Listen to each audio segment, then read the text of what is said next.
ഇവിടെ ഇവർ അവരുടെ മക്കളുണ്ടാക്കിയ സൂപ്പ് കുടിക്കാനായി പോയതും തളർന്നു പോയ അമ്മായിമ്മ അവരുടെ കൈ തട്ടിമാറ്റി ആ സൂപ്പ് തറയിൽ വീഴ്ത്തി.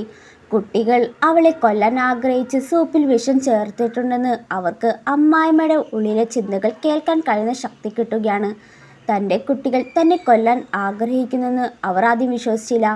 എന്നിരുന്നാലും അത് സത്യമാണോ എന്നറിയാനായി അവർ ആ സൂപ്പ് എടുത്ത് പക്ഷിമൃഗങ്ങൾക്ക് കൊടുത്തതു. അപ്രതീക്ഷിതമായി ഒരു എലി വന്ന് തറയിൽ വീണ സൂപ്പ് കുടിച്ചതും അടുത്ത നിമിഷം അത് വീണു മരിച്ചു.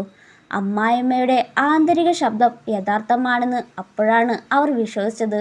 എന്നിരുന്നാലും അവർ അതിനെക്കുറിച്ച് ഒന്നും മക്കളോട് പറഞ്ഞില്ല. പിന്നീട് അവർ പലർക്ക് സാധനങ്ങൾ വാങ്ങാനായി അമ്മമ്മയെ കൂട്ടി മാർക്കറ്റിലേക്ക് പോയി.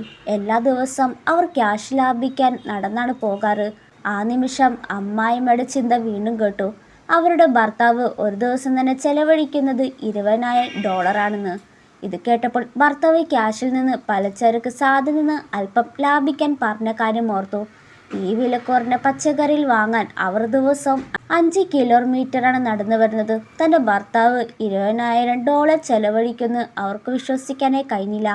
വീട്ടിലെത്തിയവർ വീട്ടിലെ ഫുഡൊക്കെ ഉണ്ടാക്കി എന്നേക്കും ഈ വീട് വിട്ടു പോകാനായി തീരുമാനിക്കുന്നു.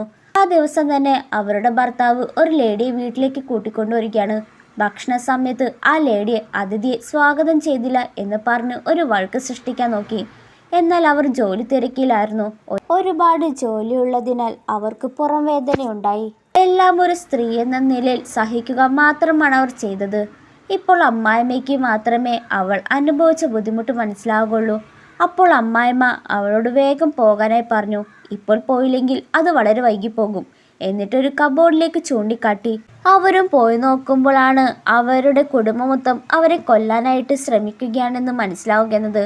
അവരെ കൊന്നാൽ വലിയൊരു ഇൻഷുറൻസ് തുകയാണ് അവർക്ക് കൈപ്പറ്റാൻ പോകുന്നത്.